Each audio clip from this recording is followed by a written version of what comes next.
Cogemos un poco de leche, añadimos algunas bacterias, un poco de moho, tal vez unos cuantos ácaros. La elaboración del queso no es más que un proceso de fermentación controlada. Y surge un manjar que a la gente nunca le parece suficiente. Del pasto a la pizza, del roquefort al velveta. Da igual cómo lo cortemos o lo untemos, es uno de los alimentos más complejos y apreciados de la humanidad. Hoy, en Maravillas Modernas, el queso.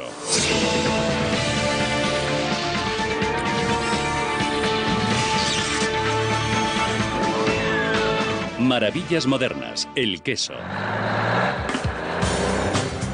Los camiones comienzan a llegar antes del amanecer con sus brillantes cisternas de acero, cada una de ellas transportando 22.700 litros. Ruedan hasta las plataformas de carga, lo que podría parecer algo así como una refinería, pero aquí la mercancía no es petróleo ni gas natural, es leche.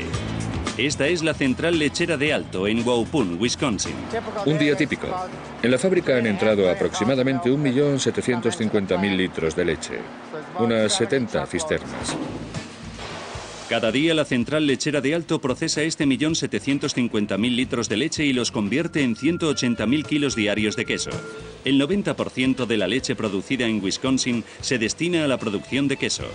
Y el 10% del queso que se produce en Wisconsin se fabrica en esta central lechera de Alto, la más grande al este del Mississippi. Tanto en enormes fábricas como en pequeñas granjas, la elaboración del queso es un arte, una ciencia y un oficio. Es también una relación entre tierra, animal y técnica. El ser humano es solo uno de los 4, 5 o 6 factores que son esenciales para la ciencia y el arte de fabricar queso. En la central lechera de Alto, al igual que en cualquier fábrica de queso del mundo, el resultado final, el buen queso, comienza con un suministro constante de leche pura. Lo primero que hacemos cuando aparca el camión cisterna es enviar al responsable de recepciones. Extrae una muestra de leche y comprueba la presencia de antibióticos. Una vez que el laboratorio da el visto bueno, ya pueden enchufar la manguera y descargar a la cisterna. La fábrica bombea la leche a unos enormes hilos de almacenamiento. Cuando comienza a elaborarse un lote de queso, la leche se lleva al pasteurizador, donde se calienta de forma casi inmediata hasta una temperatura de aproximadamente 70 grados centígrados. Así acabamos con todas las bacterias. Después pasa al tanque de fabricación de queso. Irónicamente, el siguiente paso, el más crucial a la hora de elaborar un queso, ya sea un queso fresco y cremoso o un parmesano curado, es añadir bacterias, las llamadas bacterias buenas, el cultivo necesario para comenzar el proceso de fermentación. Tenemos que volver a introducir las bacterias buenas, el protocolo necesario para iniciar el proceso de fermentación. Y lo que hace este cultivo es conseguir que las bacterias comiencen a descomponer la lactosa y los azúcares de la leche. Mientras las bacterias, ayudadas por el calor moderado y el movimiento, consumen los azúcares y los fermentan hasta convertirlos en ácido láctico, el equilibrio del pH de la leche disminuye. Este proceso es el que acabará dando al queso su sabor ácido. La caída del pH también prepara las proteínas de la leche para su coagulación. Este lote de leche en concreto está destinado a convertirse en cheddar, así que antes de que la leche coagule, los fabricantes añaden un tinte vegetal, el llamado annato, para darle al cheddar su característico color naranja. El proceso de coagulación es posible gracias a una enzima milagrosa conocida como cuajo.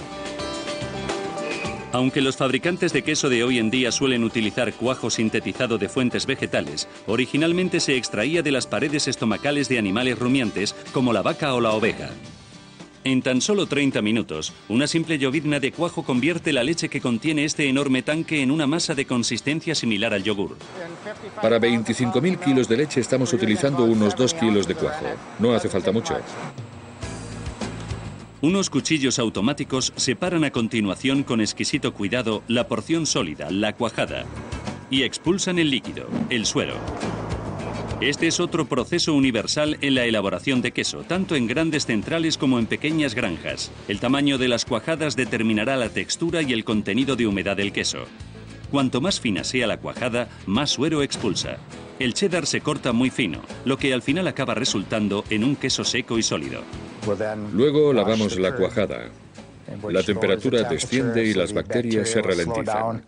Además, en este proceso de enjuague se elimina lactosa. Después pasamos a salar el queso. Este proceso de salado es, una vez más, una forma no solo de dar sabor, también ayuda a controlar las bacterias. La cuajada se lleva al área de prensado, donde llenará uno de estos recipientes que en Estados Unidos se conocen como 640, ya que forman un bloque de queso de 640 libras, 290 kilos. A continuación empujamos el recipiente a la prensa de vaciado y dejamos que repose durante 5 minutos. Después de estos 5 minutos de reposo bajamos la prensa de vaciado, que luego se inclina para que salga el suero. Cada uno de los recipientes se prensa durante unos 8 minutos a una presión de 55 psi, 3,9 kilos por centímetro cuadrado.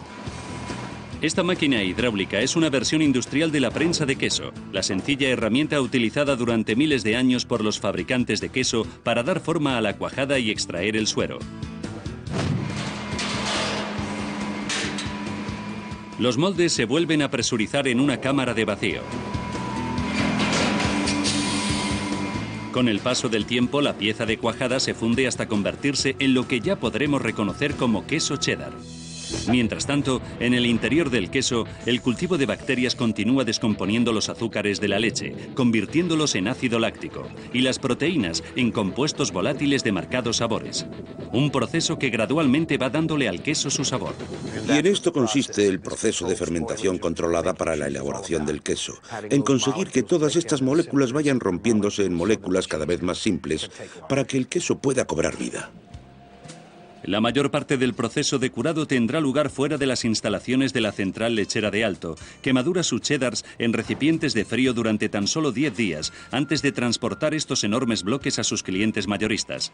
Y así funciona esta versión, alta tecnología, elevados volúmenes, del clásico queso artesanal inglés. Este es el cheddar artesanal inglés. Este es un cheddar de Nueva York. En realidad todo el cheddar es blanco. Todo queso comienza siendo blanco. Y no nos olvidemos, Cheddar es una ciudad inglesa, ¿no? Gran parte de nuestra tradición de elaboración de quesos viene de los ingleses. Por eso aquí en los Estados Unidos fabricamos mucho cheddar. De hecho, aquí fabricamos más queso que en ningún otro país del mundo. Que no es poco, porque en el mundo se produce mucho queso. Del Munster a la mozzarella. Del ricota al roquefort. Los fabricantes de queso del mundo elaboran 20 millones de toneladas anuales. Más que todas las hojas de tabaco, granos de café, hojas de té y semillas de coco juntas. Pero es que el queso no puede medirse solo en volúmenes. Es una obsesión imperecedera, un placer seductor. No importa si es una tajada de lacre Brie d'Amour o un mordisco de una hamburguesa de queso. Como alimento fácil de trasladar y repleto de proteínas, también ha sido un elemento clave en la historia de la supervivencia humana. Podemos confirmar con absoluta seguridad que en el País Vasco ya se elaboraba queso en el año 3000 a.C. y desde luego en el área que hoy conocemos como Turquía, Irán y Siria, posiblemente miles de años antes que en el País Vasco. Pero el ejemplo más concreto que tenemos es el residuo que encontró un grupo de arqueólogos en una vasija de barro cocido, descubierta en tierras de lo que hoy es Egipto, una vasija del año 2300 a.C., entre 2300 y 3000 a.C. Esta fecha aproximada fue obtenida con la prueba del carbono 14. En algún lugar entre la erudita conjetura histórica y la leyenda se encuentra la teoría de que el proceso de elaboración del queso comenzó por accidente, gracias a los pastores nómadas que transportaban su leche en bolsas fabricadas de estómago de cabra o de oveja. Mientras cargaban con ella, la leche reaccionaba, por ejemplo, a la pared estomacal que contiene cuajo. Eso provocaba que la cuajada se separase del suero y al final acababan quedándose con aquellas pequeñas cuajadas. Y si las juntamos, pues ya tenemos queso. Y en esos 5, 6, 7 u 8.000 años no ha cambiado mucho. Se extendió y prosperó porque es comida. Y es una comida muy duradera. Una onza de queso, casi 30 gramos, contiene el equivalente a 7 veces las proteínas que contiene una onza de leche y 5 veces más calcio. El queso también aporta una concentrada dosis de calorías de materia grasa. Entre el 40 y el 50% de su peso, sin incluir el agua, es grasa. Los quesos antiguos solían estar casi siempre elaborados a partir de la leche de nuestra ancestral compañera de viaje, la cabra. Llevan siendo pastoreadas más de 7.000 años. Y fue uno de los primeros animales en ser domesticados. Así que yo creo que esto quiere decir que posiblemente el queso de cabra haya sido el primer queso elaborado en el mundo. En la Odisea de Homero, la épica fundacional de la civilización occidental, el Cíclope, el gran enemigo de Ulises, es de hecho un fabricante de queso. Cuaja la leche de sus cabras y de sus ovejas y produce cuajada. Luego prensa los quesos en cestas muy ajustadas e incluso los cura en cuevas. Los quesos artesanales de cabra siguen produciéndose no solo en Grecia y en toda la región mediterránea, también en la granja Redwood Hill, en el norte de California. Hoy estamos elaborando feta. En nuestro tanque tradicional, aquí está, tenemos 3.800 litros de leche, con los que hemos comenzado a trabajar esta mañana y ya hemos añadido los cultivos beneficiosos. Después hemos añadido el cuajo. Y pueden ver que en realidad ya ha dejado de ser leche. Es una masa coagulada, una especie de pieza gigante de tofu o de gelatina. Los fabricantes de queso cortan la cuajada en cubos relativamente grandes y luego separan el suero. Ahora mismo estamos metiendo la cuajada en los moldes. Y como pueden ver, la comprimimos bastante para que pueda continuar uniéndose y acabe convirtiéndose en una pieza de queso. En el caso del feta no añadimos presión. Lo procesamos solo con la presión propia de las cuajadas y dejamos que se una, que se comprima.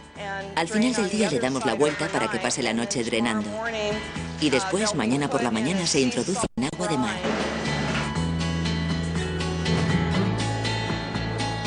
El valor del queso como alimento de supervivencia duradero y de poco peso fue a más cuando las culturas mediterráneas, especialmente el Imperio Romano, perfeccionaron el arte de fabricar grandes ruedas de un queso duro y salado que podía durar indefinidamente.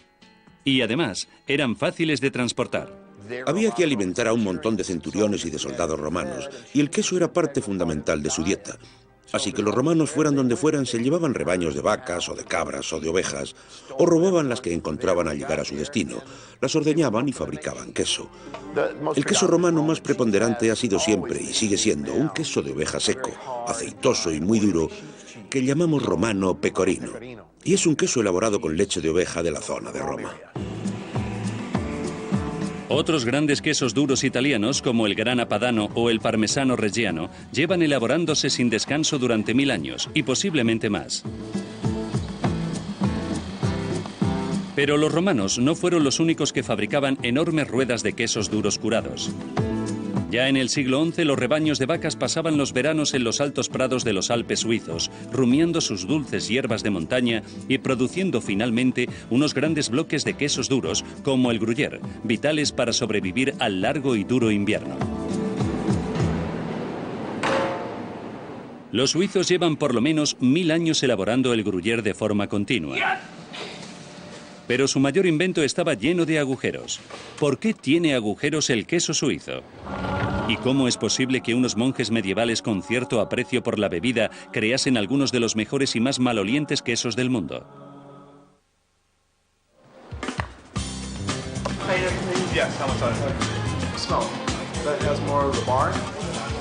Les invitamos a una tienda de quesos de primerísima clase y también un registro histórico vivo.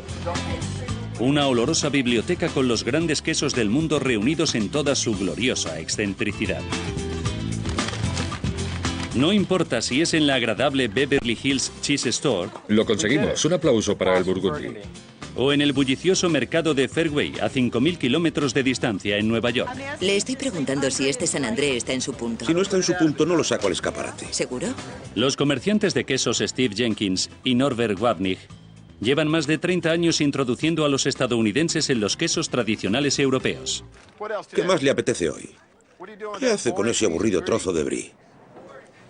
El nivel de calidad de una tienda de quesos se puede evaluar casi desde el momento en el que atravesamos su puerta. Si no tiene un olor muy acre, es que no estamos en el sitio adecuado. El queso se vuelve maloliente gracias al trabajo de las bacterias y el moho, que descomponen las grasas y las proteínas, convirtiéndolas en compuestos volátiles. Son estos compuestos los que producen olores tan potentes. Los quesos más hediondos fueron creados por los monjes medievales trapenses y benedictinos, que aportaron un enorme grado de creatividad al último paso de la fabricación del queso, la maduración. Estos quesos huelen mal porque son quesos de corteza bañada.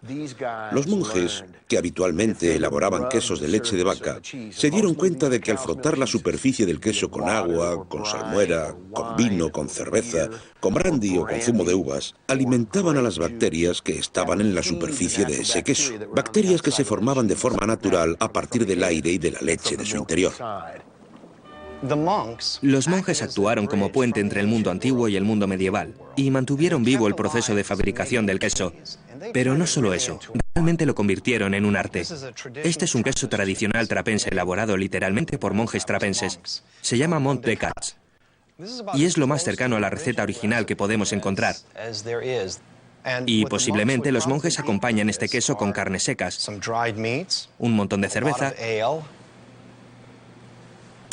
y un par de oraciones.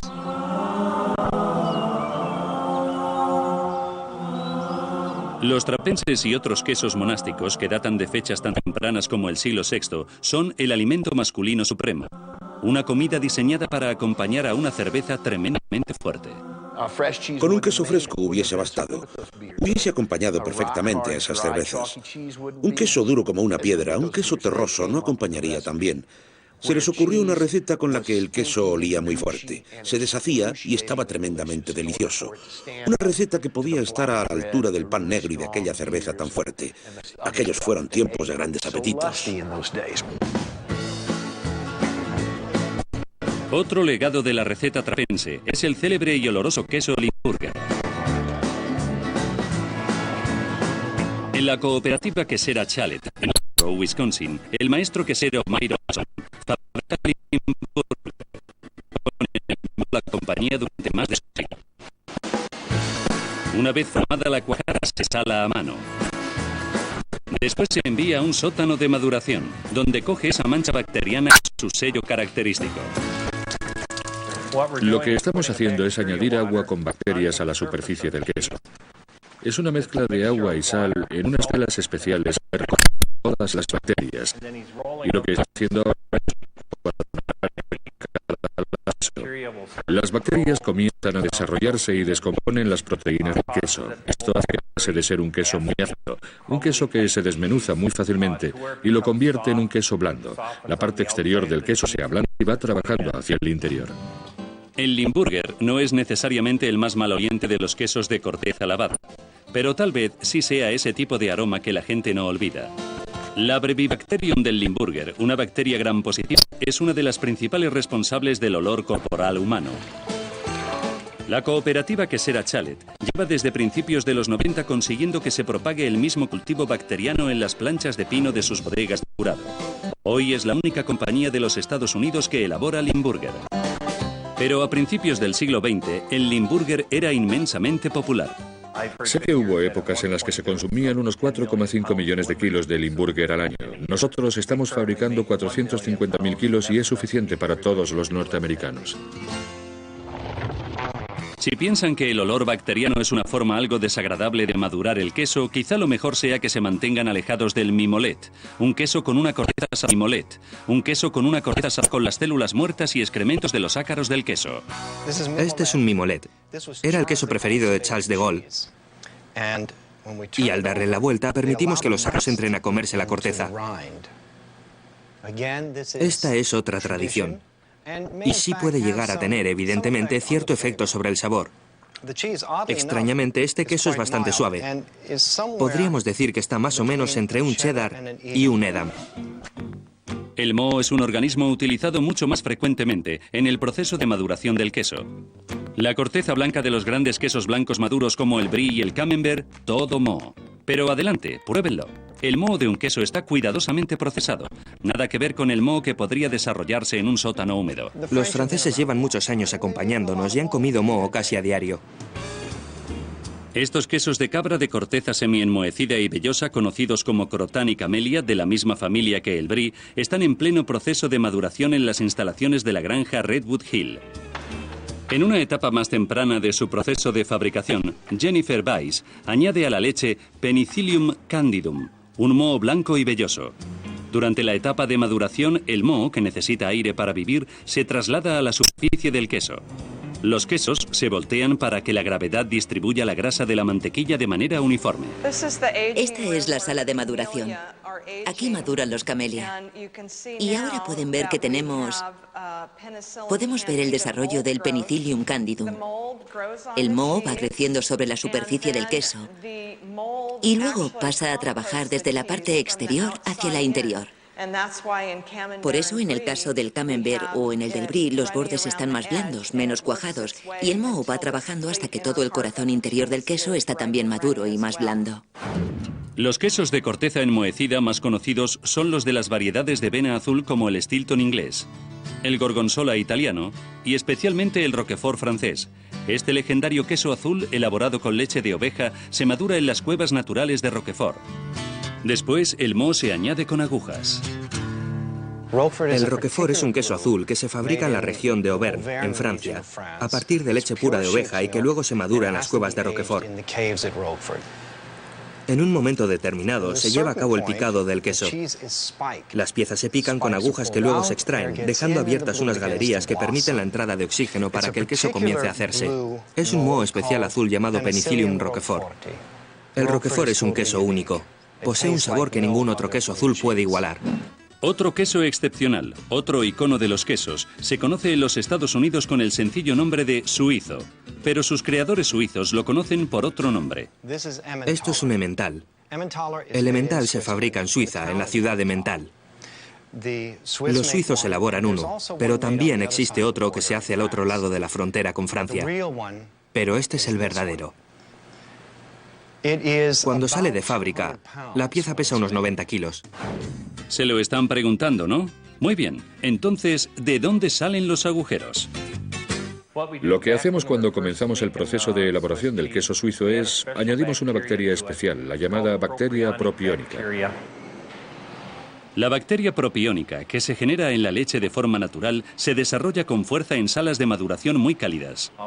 Nuestra sala caliente se mantiene a una temperatura de entre 21 a 27 grados. Y mientras se calienta el queso, comienzan a desarrollarse estas bacterias propiónicas y crean pequeñas colonias. Estas colonias comienzan entonces a producir dióxido de carbono, y este dióxido de carbono sale del queso y comienza a empujar como un globo.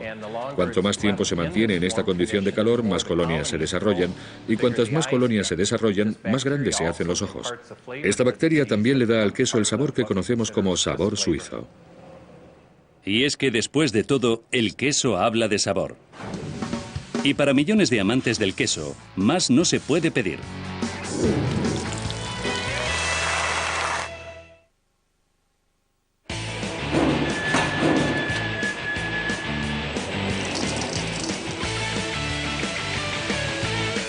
Bienvenidos al mundo del queso procesado. El queso procesado puede ser muchas cosas, desde uniformes piezas cuadradas a salsas cremosas. Pero esencialmente es un queso derretido, homogeneizado con la ayuda de ingredientes ajenos al propio queso y reformado. El producto final posee mayor tiempo de conservación que el queso natural, se derrite más uniformemente y puede producirse a costes económicos más bajos. Este proceso puede verse en las instalaciones de la compañía Winona Foods, en Wisconsin, donde se elaboran distintas variedades de quesos procesados, incluyendo una salsa de queso en bote vestida con los colores de una vaca clásica y su propia marca de queso enlatado. El queso procesado se elabora a partir de un queso natural, generalmente un cheddar o un Colby. Aquí en Winona se trituran bloques de casi 20 kilos de cheddar blanco. El objetivo es crear la mayor superficie posible para las transformaciones químicas que tendrán lugar en la licuadora o procesador. Esta licuadora es de 2.700 kilos, así que hoy producirá aproximadamente 12.000 latas de producto terminado.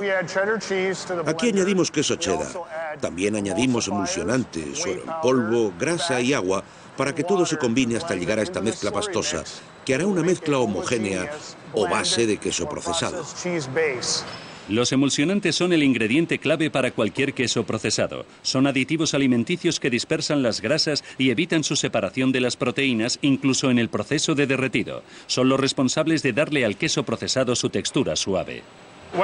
Lo que tengo aquí en la mano es una salsa emulsionante que se utiliza muy a menudo en la fabricación de queso procesado. Puede ser fosfato trisódico, citrato trisódico, fosfato disódico, citrato disódico. Se añade al comienzo del proceso y lo que hace es descomponer los glóbulos de grasa en glóbulos de grasa de menor tamaño que acabarán dispersándose a través de la matriz del queso. Los ingredientes se derriten y agitan simultáneamente, otro paso crucial en la reconstitución de la matriz del queso.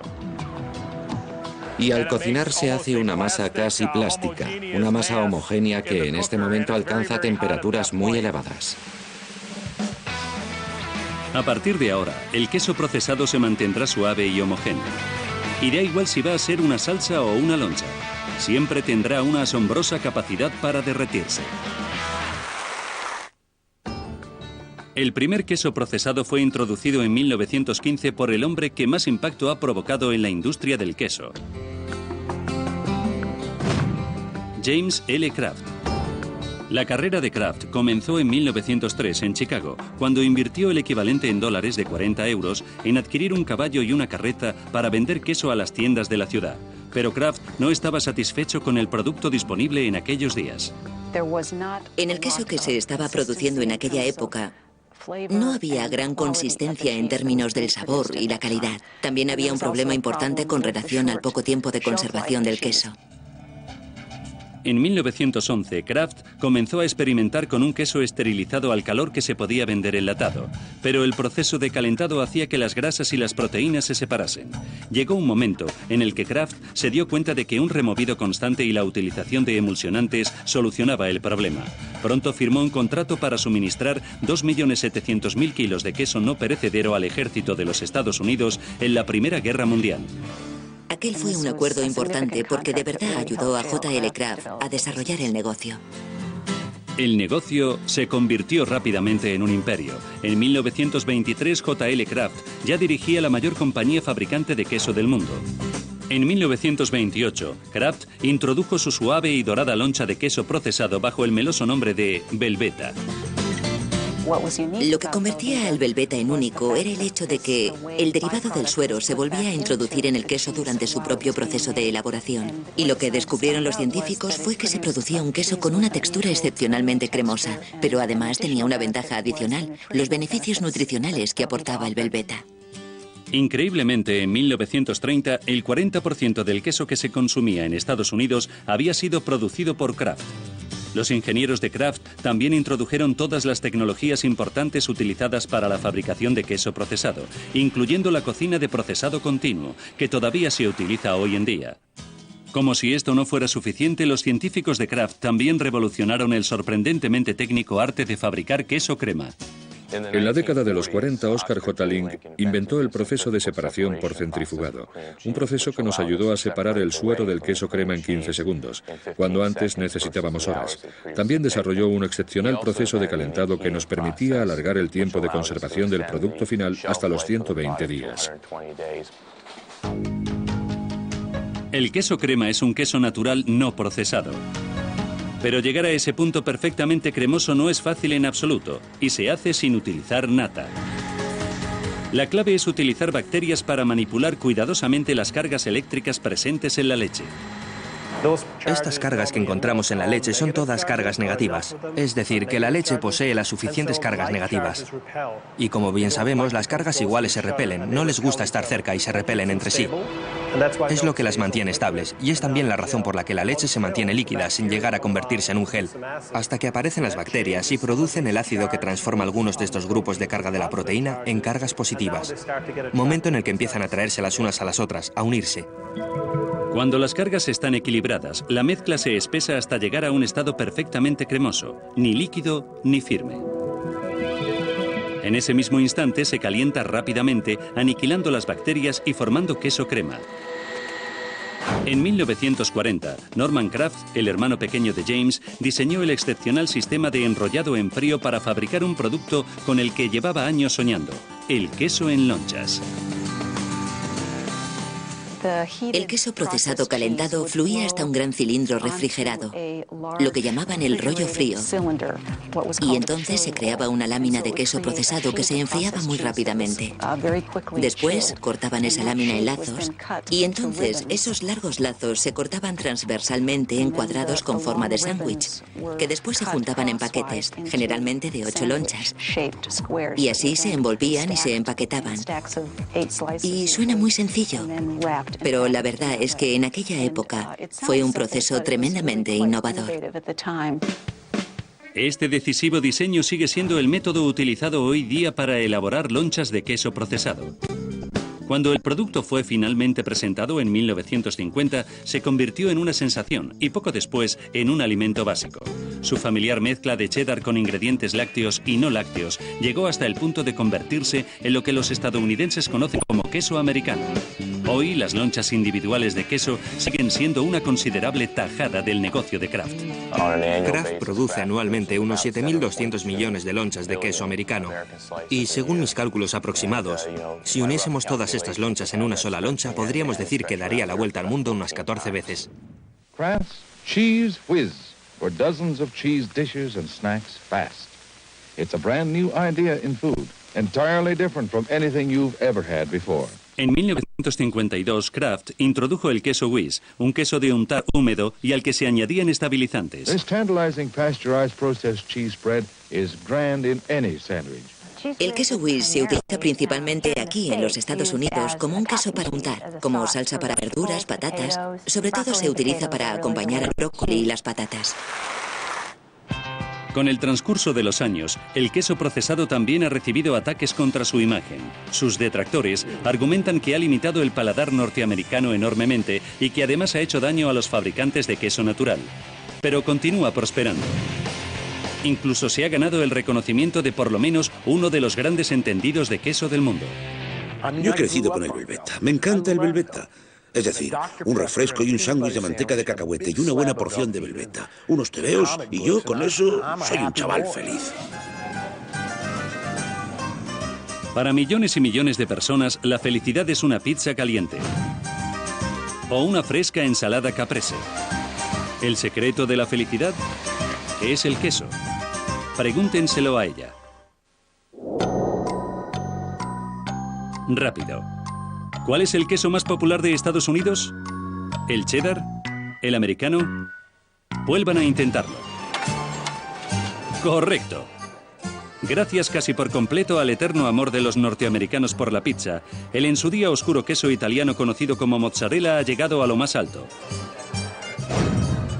No resulta especialmente sorprendente si consideramos que los estadounidenses devoran unos 400.000 metros cuadrados diarios de pizza. En un año sería suficiente para cubrir cada centímetro cuadrado de Manhattan de pizza 2 veces. Así que volvemos a la central lechera de Alto, en Wisconsin. Elaboran mozzarella de leche de vaca para pizza las 24 horas del día.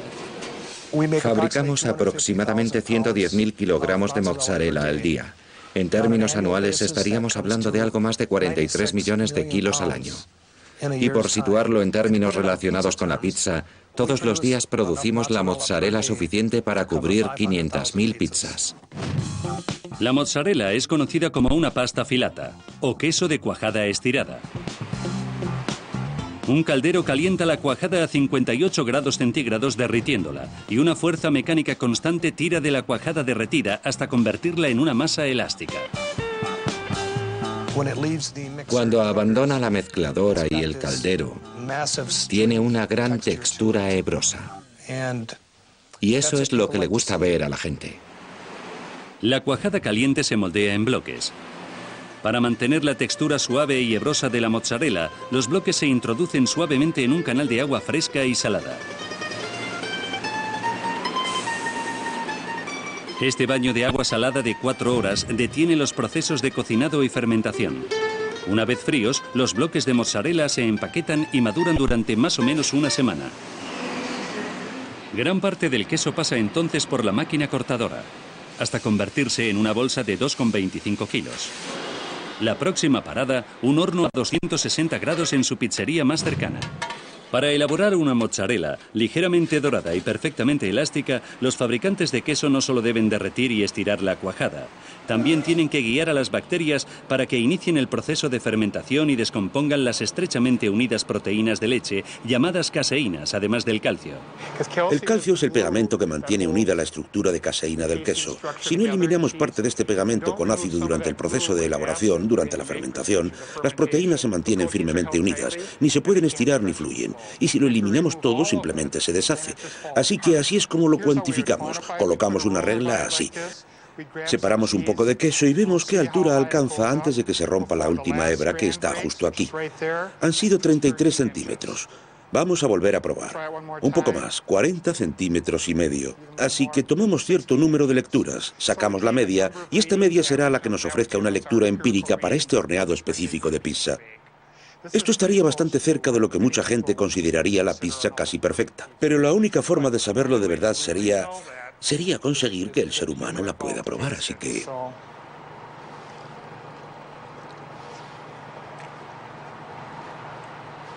¿Está buena?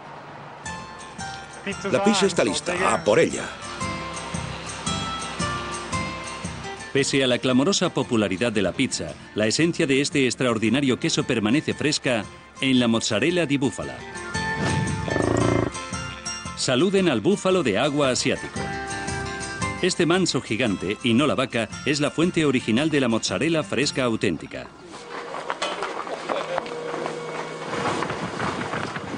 Y es que los fabricantes italianos de queso llevan fabricando mozzarella di búfala desde que los godos trajeron al búfalo de agua a la región de Nápoles a principios de la era medieval.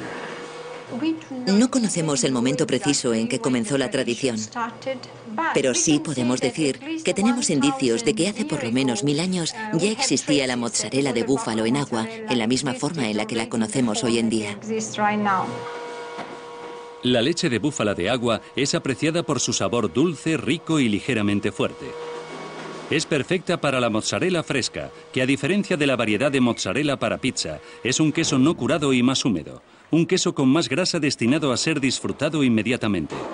Una pequeña compañía de California llamada Búbalus bubalis, en honor al nombre científico del búfalo de agua, elabora 270 kilos de mozzarella fresca al día, más o menos el equivalente a la que se produce en la central lechera de Alto en 4 minutos.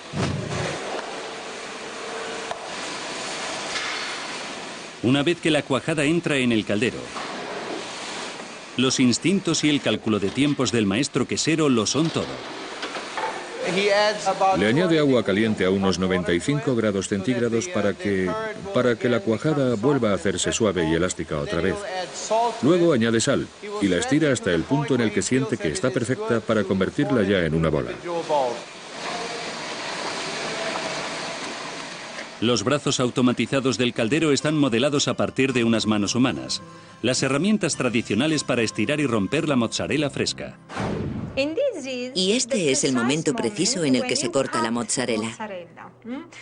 Y es también la razón por la que a la mozzarella se le llama mozzarella, porque mozzare significa cortar. Porque en italiano mozzare significa cortar. Así que esta es la razón por la que se llama así. Tanto los métodos manuales como los automáticos terminan del mismo modo. Lo dejan caer en agua helada. Lo que hace básicamente el agua helada es un shock, porque la cuajada, cuando sale de la masa del queso, todavía está bastante caliente. Y entonces desarrolla una piel en su exterior, una piel que es típica de la mozzarella di búfala. Hoy ha quedado muy buena esta piel exterior.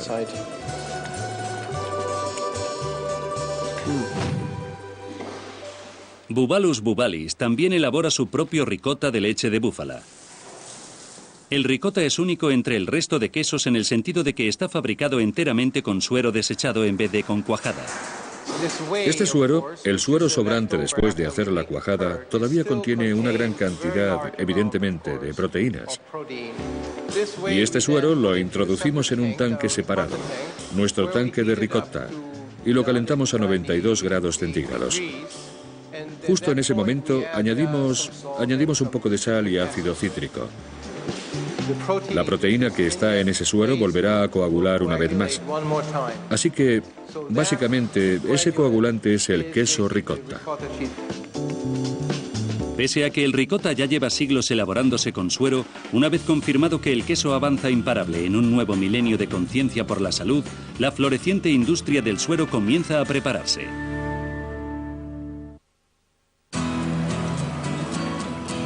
Durante siglos, el suero ha sido generalmente tratado como un producto para desechar una vez separado de la preciada cuajada. Considerando que el 90% de la leche utilizada en la elaboración del queso acabará siendo suero, el desperdicio es importante. Después de todo, a nuestra pequeña y querida Miss Muffet, la protagonista de la canción infantil, sí le gustaba. Hoy ese suero se somete a operaciones industriales como las que desarrolla la Central Lechera de Alto, que utiliza una secadora de 6 pisos de altura para crear suero en polvo a un ritmo de 112.500 kilos al día. Esta secadora Filtermat es una de las más grandes del mundo y seca aproximadamente 5.400 kilos de suero en polvo por hora. Lo que hacemos es esencialmente pulverizar un producto de suero espeso que contiene más o menos un 50% de agua y un 50% de productos sólidos. Lo pulverizamos en la corriente de aire muy caliente, aproximadamente 205 grados, y mientras ese producto cae, la humedad que contiene se evapora y se convierte en polvo. El suero en polvo contiene aproximadamente un 12% de proteínas. El resto son sobre todo azúcares y minerales de la leche, como calcio o magnesio. Este suero, que no hace tanto tiempo se solía desechar, se utiliza hoy en día en la mezcla de incontables productos alimenticios, desde pan hasta salchichas. Entre sus muchos usos, el suero puede utilizarse también como edulcorante o como agente de espesado, y continúa aportando proteínas y minerales esenciales. Las proteínas del suero pueden volver a concentrarse en aislados de proteína de suero, el ingrediente de moda en los productos de fitness. Pero el suero no es el único alimento al que se le está dando un cambio hacia una imagen saludable. También están en pleno proceso de expansión los aspectos nutricionales del propio queso. Pero hay un aspecto que no tiene vuelta de hoja. El queso contiene mucha grasa. Es la naturaleza de la bestia. Sin embargo, los científicos del Centro para la Investigación de Productos Lácteos de Wisconsin están trabajando con los fabricantes de productos lácteos para introducir más valores nutricionales en estas grasas, elevando los niveles de omega 3, la grasa sana. Se puede obtener a través de dos métodos: un régimen alimenticio alimentando al ganado productor de lácteos con una dieta alta en semilla de lino. Así conseguimos un nivel más alto de ácidos grasos omega 3. La otra manera sería a través de algo generado por el mar. Puede ser a través de pescados o de extractos de alga. Los científicos han llegado incluso a descubrir cómo liberarse de cualquier rastro de olor a pescado. También existe un creciente interés por fabricar quesos con cultivos propiónicos beneficiosos, como los que se encuentran en el yogur. En Europa lleva ya varios años de moda, pero en Estados Unidos está empezando ahora. El queso, ahora con tiempos de conservación más largos, está demostrando ser un buen sistema de almacenamiento para estas bacterias saludables. Pero a pesar de la ciencia y la tecnología, el queso siempre será moldeado por la creatividad del maestro quesero. Y también por la tierra y por los animales de donde vino. A mí me parece increíble que el animal atrape todas las bacterias que hay en el aire, toda la levadura que hay en el aire, que atrape los esteres que contienen las flores salvajes que come y los esteres de los ajos salvajes y puerros salvajes, y que luego lo traslade todo a través de la lactancia mamífera en la leche y en la grasa y en el queso, de forma que podamos reconocerlo en términos de sabor final. ¿Y en qué es lo que da al queso su complejidad y su carácter? Creo que es tremendamente interesante, es mágico. Nos ha acompañado desde hace mucho tiempo y alguna razón tiene que haber. Es un alimento magnífico. Dios hizo al hombre, el hombre hizo queso. Y billones de gozosos amantes del queso no podrían estar más contentos.